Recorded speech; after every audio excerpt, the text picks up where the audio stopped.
3주 만인가요? 제가 그렇죠. 3주째. 그런 생각이 듭니다. 사람이 어울리는 자리가 있는데 아무리 그 길을 때론 거부하고 싶어도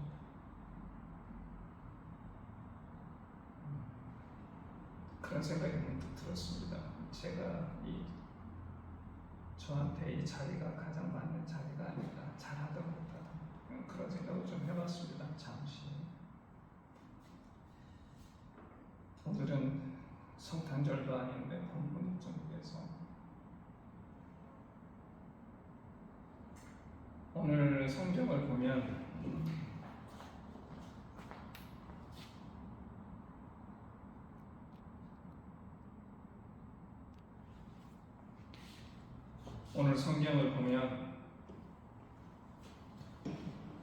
좀 이해되지 않는 그런 내용들이 나오죠. 이 점성술, 동방박사들이 표를 보고 왕을 만나러 왔다. 성경에 보면 간혹 좀 비성경적이다 이렇게 생각되는 부분들이 좀 있습니다. 대표적인 게 바로 오늘 마태복음도 그렇고 또 사무엘 상 28장에 보면 사울이 블레셋과 전쟁을 해야 되는데 사무엘은 이미 죽고 없고 두려운 마음에 영매라고 하죠. 무당을 찾아갑니다. 거기서 사무엘의 혼을 부르죠. 초혼이라고 하는데 이것도 굉장히 성경적으로는 학자들도 굉장히 이걸 어떻게 해석해야 될까 난감해하는 그런 부분입니다. 이런 좀 이해하기 힘든 이런 미스터리 같은 이런 현상, 이런 것들을 하는 이유는 이런 사람들의 마음 속에는 그런 게 있죠. 유비무환, 미래에 일어날 어떤 그런 일들에 대해서 미리 대비하는 그런 마음들이 좀 이런 속에 녹아 있는데 가장 대표적인 거는 요셉의 꿈 해몽, 그렇죠? 요셉이 17살의 노예로 잡혀서 애굽에서 생활하는데 억울하게 이제 보디발의 아내 사건으로 인해서 옥살이를 하고 있었는데 그때 마침 파라오가 꿈을 꿉니다. 아주 이상한 꿈을 꾸죠. 고민이 됐어요. 이게 도대체 무슨 꿈일까? 그랬더니 그 술 맡은 관원장이 그때서 얘기합니다. 왕이시여, 제가 죄를 졌습니다. 이러이러한 소년이 하나 있는데 그 청년한테 한번 물어보십시오. 저도 그 청년이 저의 꿈을 해몽해줘서 오늘날 이런 자리에 머무르게 됐습니다. 이런 식으로 얘기를 하죠. 그래서 요셉이 왕 앞에 끌려가가지고 그 꿈을 해몽을 해줍니다. 뭐였습니까? 7년의 대풍년 뒤에 7년의 대흉년이 옵니다. 그랬습니다. 중요한 건 오늘 본문에 나온 동방박사도 그렇고 이 요셉도 그렇고 자신들한테 일어난 이러한 현상에 대해서 어떻게 대비를 해야 될 것인가에 대한 명확한 생각이 있었습니다. 굉장히 명철한 사람들이었죠. 근데 오늘 본문에 보면 여기 헤롯 앞에 있는 그 대제사장들과 서기관들도 어느 지역에서 이스라엘의 메시아가 나타날 거다라는 걸 알고 있었습니다. 지식이 있었던 거죠. 근데 이들은 지식만 있었지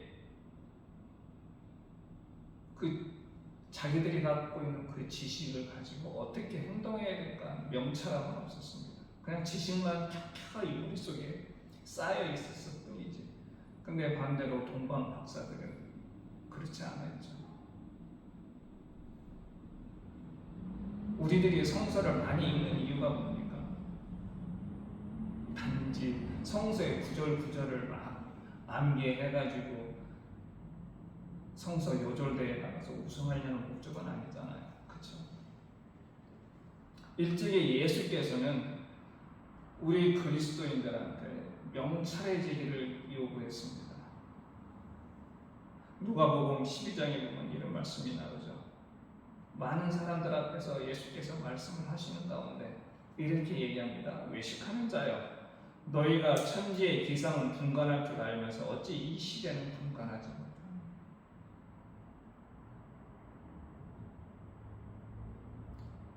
왜 시대를 읽지 못하느냐 이렇게 말씀을 하시는 거죠.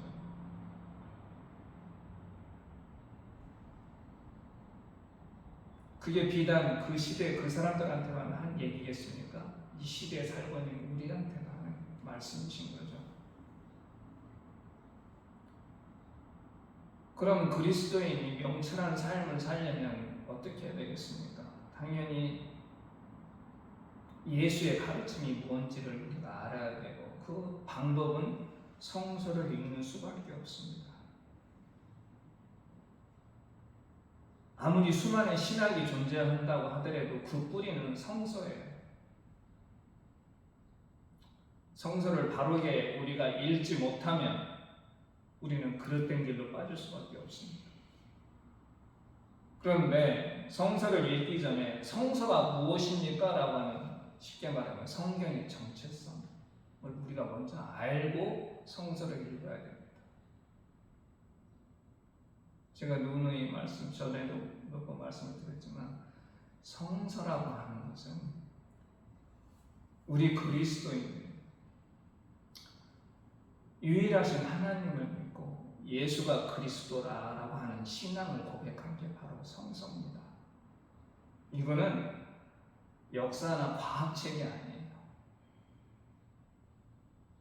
그래서 오늘같이 동방박사들이 별을 보고 와서 아기 예수께 경배했다는 이 대목을 가지고 어떤 천체의 현상과 일치시키려고 하는 그런 노력을 해서는 안 된다 이런 거예요.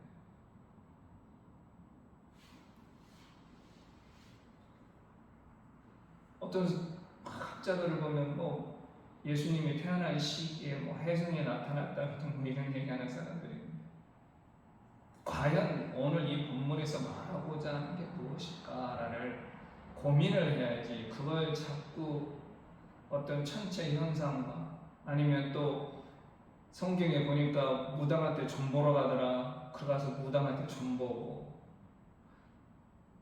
꿈이 이런 꿈이 있는데 누구한테 가서 꿈 해몽해달라고 이런 일을 하지 말라는 겁니다.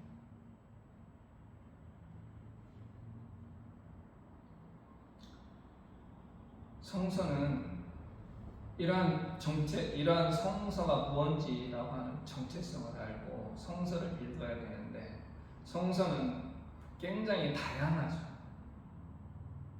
다양하다는 얘기는 뭐냐? 다양한 여러 사람들의 고백이 들어있다 이런 얘기입니다. 신약만 해도 27권이에요. 이 27권의 저작 시기가 다 다릅니다. 학자들은 대충 AD 50년에서 150년 사이에 기록되어 있다. 길게는 200년을 잡는 사람도 있어요. 즉 신약 성경 우리가 읽는 신약 성경은 100년에 걸쳐서 기록이 됐다. 그 얘기는 뭐냐? 기록한 저자들의 시대와 상황이 다 각각 다르다 이런 얘기가 되는 거죠.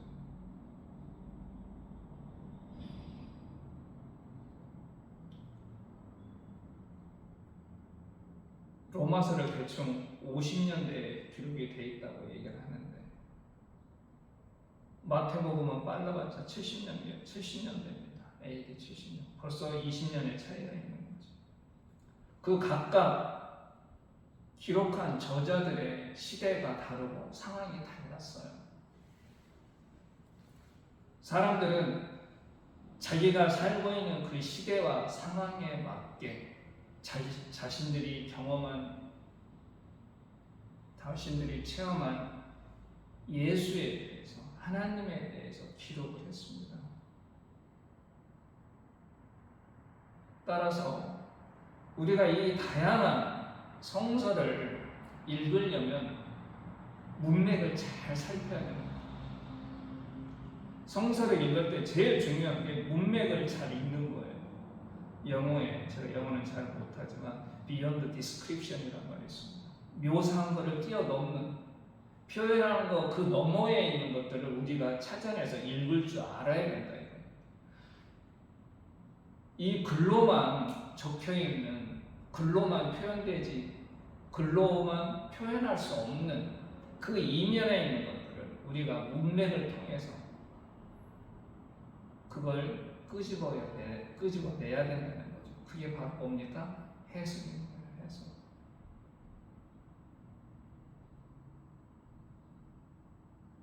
그러면 우리가 성서가 굉장히 다양하고 문맥을 통해서 우리가 그 본문 또 성서를 해석을 하는데, 그럼 성서가 다양성을 인정한다고 해서 우리가 그러면 중구난방으로 자기 마음대로 해야 되는 건가? 그건 아니죠. 이러한 다양한 가운데 성서는 하나의 통일성이 있는 거예요. 즉 이 얘기는 뭐냐? 성서 전반에 흐르는 일관된 하나의 흐름이 있다는 겁니다. 그게 바로 해석의 틀을 제공을 해주는 거죠. 그게 뭐냐? 바로 성경적인 세계관. 성경적 세계관이 무엇이냐를 우리가 알아야 됩니다. 그게 뭔가요? 딱 하나입니다. 하나님이 역사의 주관자다.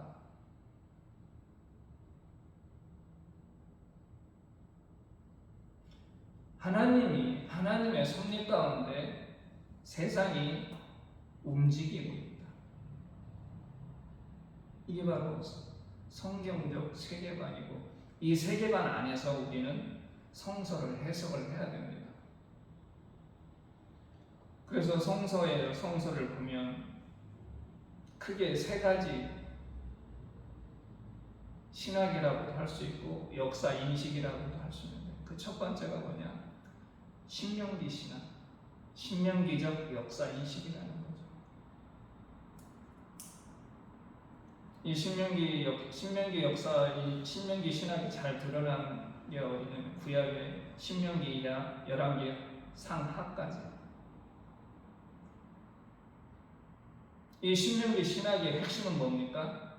하나님 말씀에 순종하면 번영과 평화가 오고, 하나님 말씀에 불순종하면 고난과 멸망이 온다. 신명기 신학은 딱 이거예요. 즉 하나님 말씀에 순종하고 살아.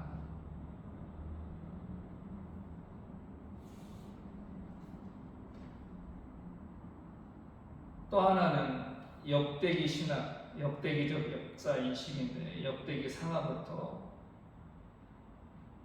에스라, 느헤미야까지 이 역대기 사가들의 생각은 어떤 거였느냐? 이스라엘이라고 하는 이 공동체는 하나님께 예배하도록 부르신 예배 공동체가 기본 생각이 바로 역대기 사가들이 가지고 있는 생각이었습니다.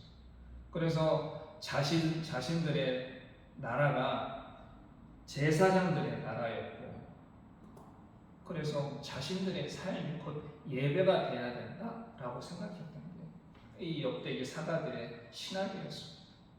그래서 이 사람들은 바로 다윗이 이스라엘을 예배 공동체로 조직한 인물이다, 이렇게 생각을 하는 거예요.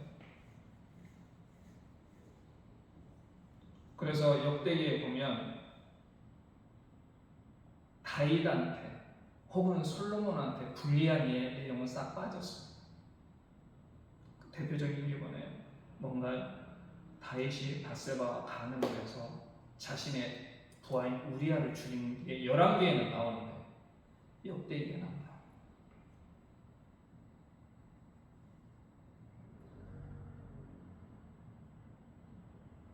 만약에 그런 게 기록이 되어 있으면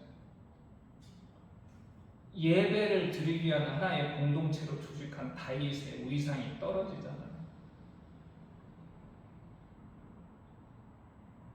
그래서 역대기 사가들은 다윗의 그러한 불리한 그리고 오점이 되는 그러한 부분들은 빼고 기록을 했습니다.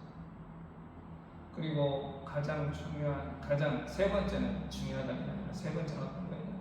묵시문화적인 그런 신학, 종말론 신학이라고 우리가 보통 얘기하죠. 이 종말론 신학의 특징은 뭐냐? 지금은 비록 우리가 불의한 자들에 의해서 고난받고 어려웠지만 이 땅에 하나님의 나라가 도래해서 우리 결국엔 하나님이 이 땅을 통치하시고 승리한다. 이게 바로 종말론 신학이죠. 구약 성서는 신명기 신학과 역대기 신학이 주가 되고 주로 신약은 어떤 종말론 신학이 주가 되는 겁니다.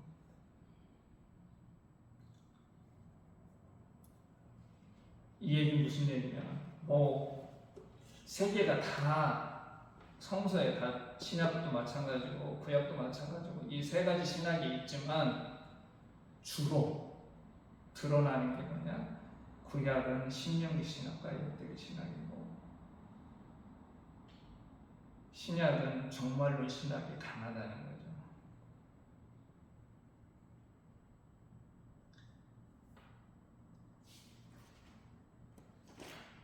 이러한 신학이 그러면 왜 생겼을까? 어느 상황 가운데 생겼을까? 굉장히 나라가 평화롭고 안정된 상황 속에서 생겨나는 게 아니라 이 신학의 특징입니다. 이 신학들의 특징은 이스라엘 민족이 고난 가운데 있습니다. 신명기 신학과 역대기 신학은 언제 이스라엘이 멸망했습니다. 종말론 신학도 마찬가지예요. 헬라 제국한테 핍박받고 로마한테 핍박받는 그러한 상황 가운데 히브리의 종말론 신학, 메시아 사상이 나타났던 겁니다.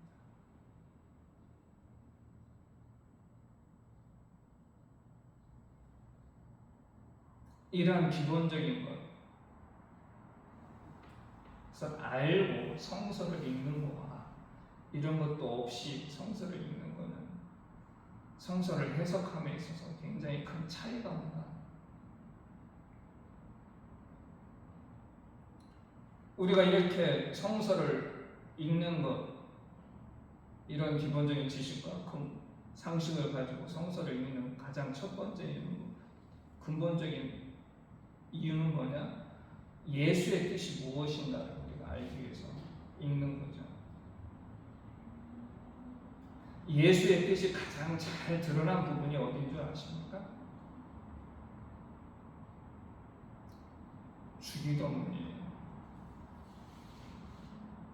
예수께서 이 땅에 오셔서 3년의 공생애 동안 예수께서 바라시는 그리고 예수께서 원하셨던 것이 무엇이었을까?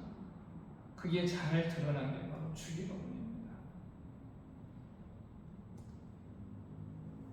그 주기도문에서 예수께서 바라시고 원하시는 뜻이 두 가지가 있는데 하나는 하나님과 사람을 부자 관계로 맺어줘. 하나님과 사람의 관계를 회복시키는데 하나님과 종이 아니라 주인과 종이 아니라 아버지와 아들의 관계로 맺어주기를 원하셨다는 거죠. 주기도문 첫문이 어떻게 되죠? 하늘에 계신 우리 아버지의 이름을 거룩하게 하시며 아버지의 나라가 오게 하시며 아버지의 뜻이, 여기서 보면 아버지 제자들이 주님한테 우리한테도 기도를 가르쳐 주십시오 그랬을 때 예수께서 너희는 이렇게 기도하라 하면서 뭐라고 얘기했어요? 하늘에 계신 우리 아버지 이렇게 표현을 했습니다. 즉 구약에서는 아버지라는 호칭을 전혀 쓸 수가 없었어요. 그렇죠? 아도나이, 주님이라고 얘기했죠. 주. 그게 바로 주인 주잖아요. 근데 여기서 뭡니까? 아버지라고 불러요. 즉 너희는 하늘에 계신 하나님이 이제 너희 아버지다. 그래서 바울은 로마서에서 뭐라고 얘기합니까? 하나님의 영으로 인도함을 받는 사람은 곧 하나님의 아들이라 이렇게 얘기합니다. 우리가 예수 그리스도를 믿고 예수를 그리스도로 고백하는 건 누구의 인도함을 받았다? 성령의 인도함을 받았기 때문에 그러한 사람들은 하나님을 뭐라고 부를 수 있다? 아버지라고 부를 수 있다. 즉 예수님이 가지고 계신 뜻은 뭐냐? 믿는 우리와 하나님을 어떤 관계로? 부자 맺어주고 싶으신 바로 예수님의 뜻이었고, 두 번째는 이 땅에 하나님 나라가 오기를 간절히 바라셨고, 그게 복음의 가장 큰 사명이었습니다. 하나님 나라가 이 땅에 오는 것. 거기 뭐라고 됐습니까? 아버지의 나라가 오게 하시며 이렇게 되어 있죠. 아버지의 나라라고 하는 것은 하나님의 통치를 얘기하는 겁니다. 이 땅이 하나님의 통치 가운데 있기를 바라는 겁니다.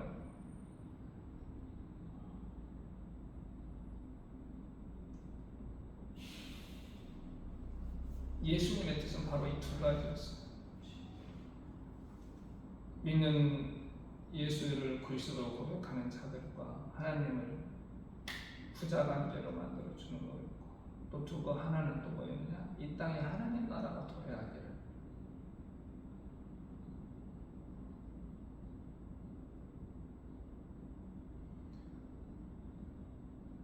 그런데 이러한 바램을 가지고 예수님이 공생애를 사셨는데, 그 예수님의 그 걸어가신 그 길은 결코 평탄치가 않았습니다. 고난의 길이었죠. 예수님의 고난은 이미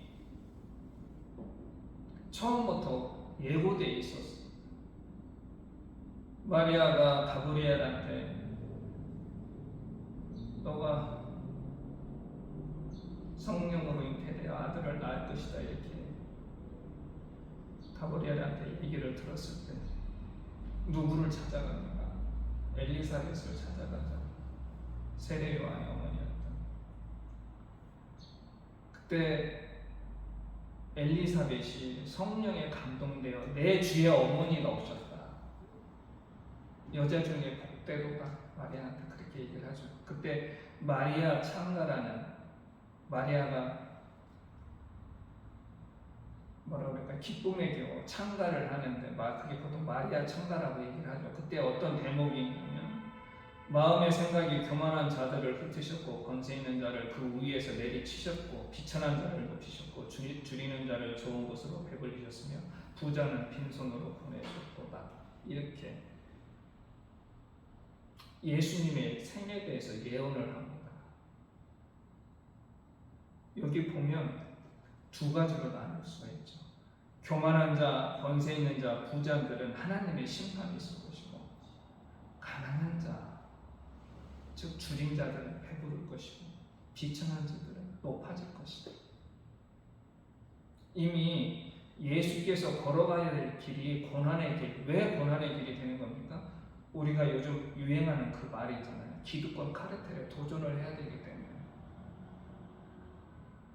그 길이 고난하지. 그 길이 힘들어질 수밖에 없는 거예요. 여기 보세요. 마음이 교만한 자들, 권세 있는 자들, 부자들. 이게 다 전부 다 누굽니까? 사회 소위 말하는 기득권층이자. 이들과 충돌할 수밖에 없기 때문에 예수님의 길이 고난의 길이 될 수밖에 없는 거예요.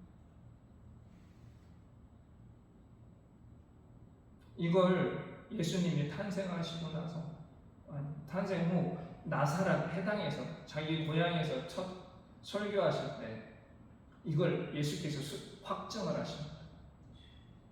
거기 딱 회당에 들어갔는데 그 회당 그 관리자가 말씀을 하나 펴서 예수 앞에 주죠. 그때 핀 게 어디였냐면 이사야 61장이었습니다. 거기에 이렇게 나와요. 주의 성령이 내게 임하셨으니 이는 가난한 자에게 복음을 전하게 하시고 내게 기름을 부으시고 나를 보내사 포로된 자에게 차려 눈먼 자에게 다시 보게 함을 전파하며 눌린 자에게 자유롭게 하고 주의 은혜의 해를 전파하게 합니다. 그러면서 뭐예요? 이 말씀이 이루어졌다고 말씀하셨어요. 어머니 마리아가 얘기했던 그게 이루어졌다. 예언이 당신 입으로 말씀하신 겁니다. 그러면 예수님이 이렇게 활동을 하게 되면 당연히 어떻게 됩니까? 사회적으로 분열이 일어납니다. 그렇죠? 예수님이 오셔서 하시는 그러한 행동, 말씀들은 기존에 사람들이 가지고 있던 생각과 충돌하게 될 수밖에 없어요. 그렇죠? 그래서 뭐라고 말씀하십니까? 내가 세상에 화평을 주러 온 줄로 생각하지 말라. 화평이 아니라 검을 주러 갑니다. 기존에 유대인들이 가지고 있던 그런 사고방식, 예수님이 전하고자 하는 그 말씀과는 당연히 충돌할 수밖에 없습니다. 그 대표적인 사례가 뭡니까? 안식일 사건이잖아요. 안식일.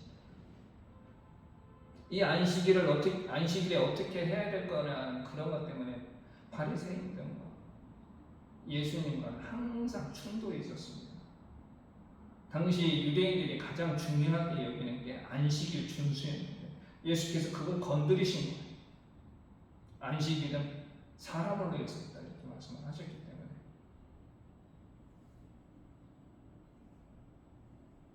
결국엔 예수께서 그러한 길을 걷는데 그 종착점은 어디였냐? 죽음의 길이었어요. 죽음. 잘 아시다시피 그 죽음도 일반적인 죽음이 아니라 굉장히 고통스러운 죽음이죠. 십자가.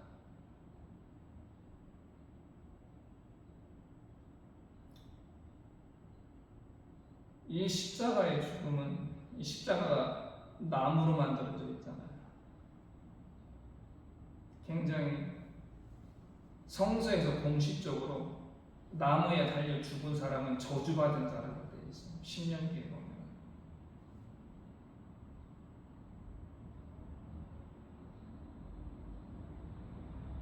이 십자가상의 죽음이 굉장히 그래서 불명예스럽고 더군다나 치욕적이고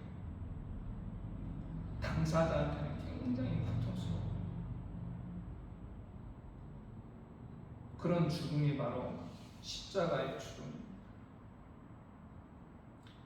하지만 이 십자가의 죽음으로 끝났으면 오늘 우리가 이렇게 이 시간에 예배를 안 드렸겠죠. 그렇죠? 예수께서 고난의 길을 걸으시고 십자가의 죽음을 맞으신 것은 궁극적으로 어떤 길을 가기 위해서 승리의 길을 가기 위한 하나의 과정이었던 겁니다.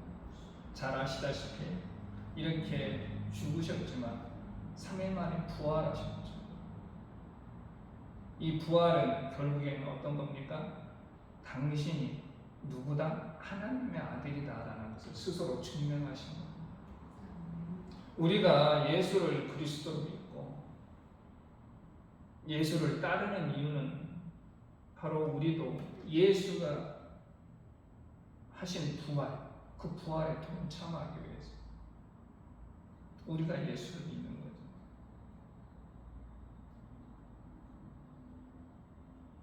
예수의 부활을 거부하는 자는 예수의 부활을 인정하지 않는 자, 이런 사람들은 다 뭐다? 저 그리스도가 되는 겁니다. 교회라고 하는 것은 바로 이런 걸 믿는 사람들, 아까 처음에 말씀드렸던 하나님을 믿고 부활한 예수를 그리스도라고 고백하고 또 하나님의 말씀과 예수의 가르침에 순종하며 세상이 하나님의 섭리와 통치 가운데 있다고 고백하는 자들의 모임, 이게 바로 교회가 되는 겁니다. 우리가 예수의 제자로 살기 위해서는 그러기에 예수님의 뜻이 무엇이고 예수가 어떤 길을 걸어가셨는지를 우리가 잘 알아야 되는 거예요. 근데 요즘 보면 내 스스로 그러한 노력을 해야 되는데 그러한 노력을 타인한테 맡깁니다.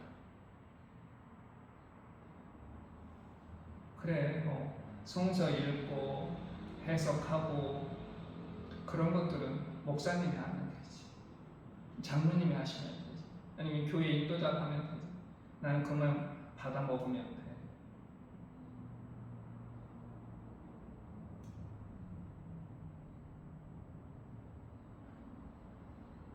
이런 사람들이 우리가 지난 6개월 동안 그리고 지금도 태극기와 송조기를 들으면서 휘두르면서 광장에 나가서 소리치고 있지 않습니까? 분명히 그리스도인이 명철해진다는 것은 시대를 읽을 줄 알아야 된다는 거예요. 시대를 읽을 줄 알아야 된다는 건 뭐냐? 예수의 뜻이 무엇이고 하나님이 원하시는 게 무엇인지 아는 게 바로 그리스도인이 명철해지는 거예요. 그거를 누구한테? 타인한테 맡길 수가 없는 거죠. 내가 스스로 그걸 찾아가야 되는 거예요. 그렇지 않으면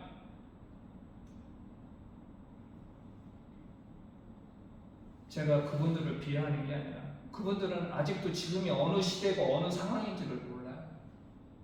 그러니까 나가서 태극기 들고 성적이 휘두르고 어떤 분은 이스라엘 휘두르는 것, 그런 사태가 벌어지는 겁니다. 안타깝게도 그분들은 아직도 50년대, 60년대, 70년대에 갇혀 살아요. 아까 제가 성경이 다양한 저자들에 의해서 기록이 되는데 그 저작 시기가 시대와 상황에 따라 다 다르다고 얘기했지 않습니까?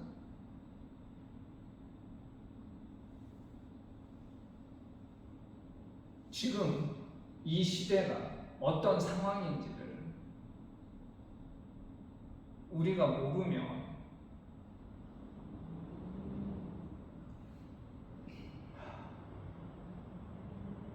지금이 그러한 것들을 모르면 교회가 앞으로 어떻게 해야 되고 내가 앞으로 그리스도인으로서 어떻게 살아가야 되는지를 방향을 잡을 수가 없는 거예요. 구약에 보면 수많은 선지자들이 나오고 또 우리가 배우고 따르는 예수님도 그러죠. 그러한 예수님과 선지자들의 특징은 뭐냐? 그 시대와 상황에서 필요한 게 무엇인지를 정확히 읽었던 사람들이라는 거예요. 그러기에 과감히 권력을 향해서 외칠 수 있었던 거예요.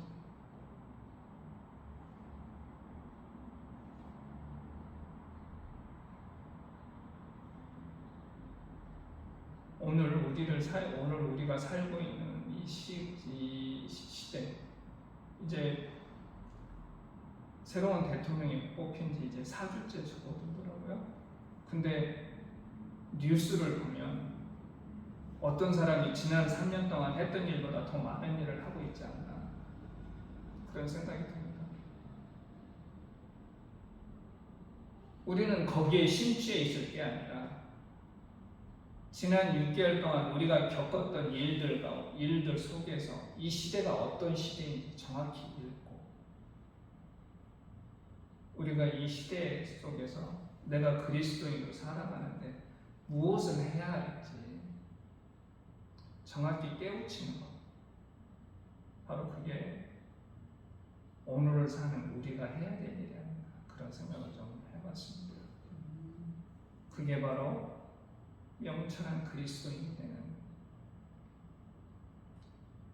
지름길이다. 예수의 뜻을 잘 알고 예수님이 가신 그 길을 나도 걸어야 되겠다는 그런 다짐과 궁극적으로 우리도 승리할 수 있다는 그런 소망, 믿음을 가지고 살아가면 우리는 결코 이 시대 가운데서 우리가 걱정하는 교회가 점점 쇠퇴해지고 이 시대에 하나님을 찾고 예수를 그리스도로 고백하는 사람들이 점점 적어가는 그런 어려움이 있지만 우리가 오늘날 살아가면서 옛날 선지자들이 그리고 예수께서 하셨던 그런 말씀과 행동들을 잘 새기며 이 시대를 살아가는데 정정당당하고 정의롭고 공의롭고 그리고 공정과 상식을 만들어가는 그런 세상에 하나의 디딤돌이 되지 않을까 그런 생각을 해봅니다. 우리 모두 그런 그리스도인이 되기 위해서 다 같이 노력했으면 좋겠습니다. 기도하겠습니다. 하나님 감사합니다. 이 어지럽고 혼란한 가운데에서도 저희가 주님을 알고 주님께 예배할 수 있도록 시간을 내주시니 감사합니다. 아무쪼록 이 시대 가운데 이 어려운 상황 가운데서 저희가 주님 모시기에 착하고 충성된 종으로 살아갈 수 있는 일이 무엇인지 주께서 성령께서 인도하셔서 주님의 이름에 먹칠하지 않는 저희들이 될 수 있도록 함께하여 주시옵소서. 예수님의 이름으로 기도드립니다.